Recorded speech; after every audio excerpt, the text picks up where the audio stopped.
ഞാൻ ഇന്ന് വന്നിട്ടുള്ളത് ഒരു ലോക്ക്ഡൗൺ സ്പെഷ്യലുമായിട്ടാണ്.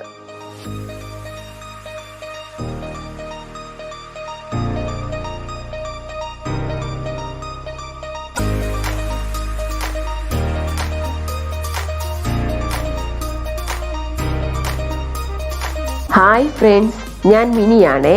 പല്ലവി ഈറ്റ്സിലേക്ക് സ്വാഗതം. ഇന്നത്തെ എൻ്റെ റെസിപ്പിയാണ് ട്രിവാൻഡ്രം സ്റ്റൈല് മീനില്ലാത്ത മീൻകറി. നമുക്കപ്പോൾ ഇതിന് എന്തൊക്കെ സാധനങ്ങൾ വേണമെന്ന് നോക്കാം. ആദ്യം വേണ്ടത് ഏത്തങ്കായാണ്. ഏത്തങ്കായ ഇല്ല, മുന്തങ്കായ ആയാലും കുഴപ്പമില്ല. നമുക്ക് അവിയലിൻ്റെ പരുവത്തിൽ നീളത്തിൽ കട്ട് ചെയ്ത് വെക്കാം.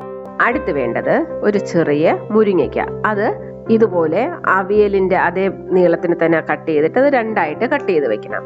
ഇനി അടുത്ത് വേണ്ടത് ടൊമാറ്റോ. അത് ഇതുപോലെ കട്ട് ചെയ്ത് വെക്കണം. ഇനി അടുത്തത് തൊണ്ടൻ പച്ചമുളക് 2 എണ്ണം, അതും കട്ട് ചെയ്ത് വെക്കണം. ഇനി 1 കപ്പ് തേങ്ങ, 5 ചെറിയ ഉള്ളി രണ്ടായിട്ട് കട്ട് ചെയ്ത് വെച്ചിട്ടുണ്ട്, കുറച്ച് കറി ലീവ്സ്. ഇനി അടുത്തൊരു ചെറിയ നെല്ലിക്ക വലിപ്പത്തിന് വാളംപുളി. ഇത് നമ്മൾ കുറച്ച് വെള്ളം ഒഴിച്ച് കുതിർക്കാൻ വെക്കണം. ഇനി അടുത്ത് വേണ്ടത് കോക്കനട്ട് ഓയിൽ. ഇനി അടുത്ത് പൊടികളാണ്. ആദ്യം വേണ്ടത് ഉപ്പ്, മുളക് പൊടി, മല്ലിപ്പൊടി, മഞ്ഞപ്പൊടി, ഉലുവ. ഇത്രയുമാണ് നമുക്ക് ഈ കറി ഉണ്ടാക്കാനുള്ള സാധനങ്ങൾ. ആദ്യം നമുക്ക് ഉള്ളിയും മുളകും മല്ലി ഇതെല്ലാം വഴറ്റണം. അതിനുവേണ്ടി ഒരു പാൻ അടുപ്പത്ത് വെച്ചിട്ട് ഗ്യാസ് ഓൺ ആക്കാം. ചൂടാകുമ്പോൾ ഇനി നമുക്ക് ഇതിലേക്ക് കുറച്ച് ഏതാണ്ട് 1 ടേബിൾ സ്പൂൺ വെളിച്ചെണ്ണ ഒഴിച്ചു കൊടുക്കണം. എണ്ണ ചൂടായി. ഇനി നമുക്ക് ഇതിലേക്ക് നേരത്തെ കട്ട് ചെയ്ത് വെച്ചിരിക്കുന്ന ചെറിയ ഉള്ളിയില്ലേ 5 എണ്ണം, അത് ഇതിലോട്ടിട്ട് ഒന്ന് ചെറുതായിട്ടൊന്ന് വഴറ്റിയെടുക്കണം.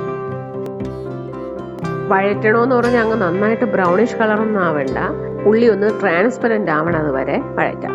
ട്രിവാൻഡ്രത്തുള്ളവർ മാത്രമേ മീനിന് പിഴിപുളി ഉപയോഗിക്കുകയുള്ളൂ. ട്രിവാൻഡ്രം കഴിഞ്ഞാൽ എല്ലാവരും കൊടംപുളിയാണ് ഉപയോഗിക്കുന്നത്. അതുപോലെ തന്നെ ഇഞ്ചി ഉപയോഗിക്കില്ല. പിന്നെ മീൻകറിയിൽ മുരിങ്ങയ്ക്ക ഇടും. ഇതൊക്കെ ട്രിവാൻഡ്രംകാരുടെ സ്പെഷ്യലാണ്. നമ്മുടെ ഉള്ളി ഏതാണ്ടായി.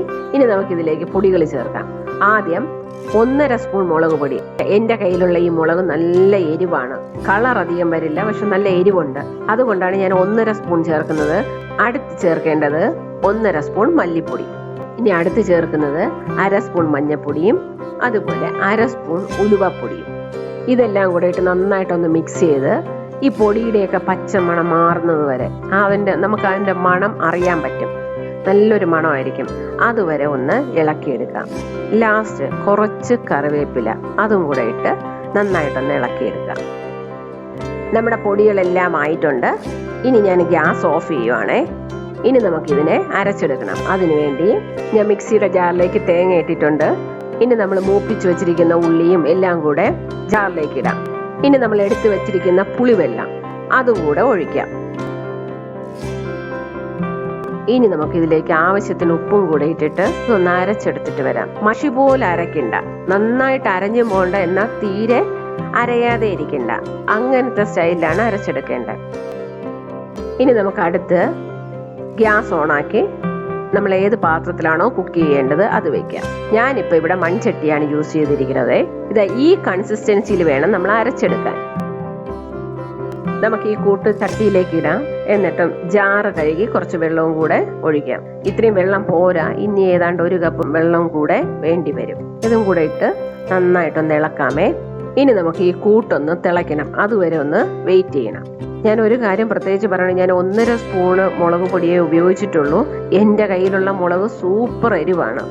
അതുകൊണ്ടാണ് ഞാൻ 1.5 സ്പൂൺ ഉപയോഗിച്ചത്. നിങ്ങളുടെ കയ്യിലുള്ള മുളകിൻ്റെ ആ എരിവൊന്ന് നോക്കിയിട്ട് വേണേ ഇടേണ്ടത്. കൂട്ട് നന്നായിട്ട് തിളച്ചു. ഇനി നമുക്കിതിലേക്ക് കട്ട് ചെയ്ത് വെച്ചിരിക്കുന്ന കഷ്ണങ്ങളെല്ലാം ഇടാം. ആദ്യം ഏത്തയ്ക്ക ഇടാം. അത് കഴിഞ്ഞിട്ട് മുരിങ്ങയ്ക്ക, അത് കഴിഞ്ഞ് ടൊമാറ്റോ, പിന്നെ പച്ചമുളക്. ഇതെല്ലാം കൂടെ ഇട്ട് നന്നായിട്ടൊന്ന് മിക്സ് ചെയ്യാം. വെള്ളം കുറച്ചും കൂടെ, നിങ്ങൾക്ക് ഗ്രേവി കുറച്ചും കൂടെ കൂടുതൽ വേണമെങ്കിൽ ഇപ്പം വെള്ളം ആഡ് ചെയ്യണം. എന്നിട്ട് ഇതിപ്പോൾ നന്നായിട്ട് ഇളക്കിയതിന് ശേഷം നമുക്കിതിനെ അടച്ചു വേവിക്കാം. പുളിയുടെ കാര്യത്തിൽ എനിക്കൊരു കാര്യം പ്രത്യേകിച്ച് പറയാനുണ്ട്. കാര്യം നമ്മളിപ്പോൾ കടകളിൽ നിന്നൊക്കെ വാങ്ങിക്കുന്ന പുളിയാണെങ്കിൽ അത് അത്ര ക്ലീൻ ആയിരിക്കില്ല. അതിൽ പുളിന്തോടും പുളിയും കുരുവും എല്ലാം കാണും. അതുകൊണ്ട് ഡയറക്റ്റ് ആയിട്ട് അരയ്ക്കുമ്പം അതിൽ ഡയറക്റ്റ് ആയിട്ട് ഇടരുത്. അതിനെ കുറച്ച് വെള്ളം ഒഴിച്ച് കുതിർത്ത് അതിന്റെ ജ്യൂസ് മാത്രം ഉപയോഗിക്കുക. നമ്മുടെ കറി ആയിട്ടുണ്ട്. അത് നന്നായിട്ട് തിളച്ച് കറക്റ്റായിട്ട് പറ്റിയിരിപ്പുണ്ട്. നമുക്കൊന്ന് നോക്കാം. സത്യം പറഞ്ഞാൽ നമുക്കിതിൽ മീനില്ല എന്നൊരു തോന്നലേ വരില്ല. കാര്യം എന്തെന്നോ, നല്ല മണം. മീൻ കറി നമ്മൾ വയ്ക്കുമ്പോഴത്തെ നല്ല മണമാണ് ഇതിനുള്ളത്. ഞാനൊന്ന് ഉപ്പ് നോക്കട്ടെ. എനിക്ക് ഉപ്പ് കുറവാണേ, അതുകൊണ്ട് ഞാൻ കുറച്ച് ഉപ്പിടുവാണ്. പൊതുവേ കറികൾക്ക് ഉപ്പ് കുറഞ്ഞ ആ കറിയുടെ ടേസ്റ്റേ അങ്ങ് പോകും. ഇനി അടുത്ത് ഞാൻ ചെയ്യാൻ പോകുന്നത് ഓപ്ഷണലാണ്. അത് നിങ്ങൾക്ക് ഇഷ്ടമുണ്ടെങ്കിൽ മാത്രം ചെയ്യുക. കുറച്ച് പഞ്ചസാര അത് ഇതിന്റെ പുറത്തൂടെ ഇട്ട് നന്നായിട്ടൊന്ന് ഇളക്കണം. ഞാന് സത്യം പറഞ്ഞ മിക്ക കറികളിലും, എല്ലാ കറികളിലും ഇടും. മീൻ കറിയിൽ പോലും ഞാനിടും. നെറ്റി ചുളിക്കണ്ട, നിങ്ങൾ അതൊന്ന് ചെയ്ത് നോക്കൂ. കാര്യം ഈ എരിവിന്റെയും മല്ലിയുടെയും എല്ലാത്തിന്റെയും കുത്തലൊക്കെ അങ്ങ് മാറി കറിക്കൊരു ഗുമ്മ കിട്ടും. അതായത് നല്ലൊരു ടേസ്റ്റ് കിട്ടും. അത് നിങ്ങളൊന്ന് ട്രൈ ചെയ്ത് നോക്കണം. മീനിന് ഉപയോഗിച്ചാലും നമ്മൾ മധുരം ഇട്ടെന്ന് അറിയുകയേ ഇല്ല. അതായത് വളരെ കുറച്ചാണ് ഇടേണ്ടത്. അങ്ങനെ നമ്മുടെ മീനില്ലാത്ത മീൻ കറി ആയി കഴിഞ്ഞു.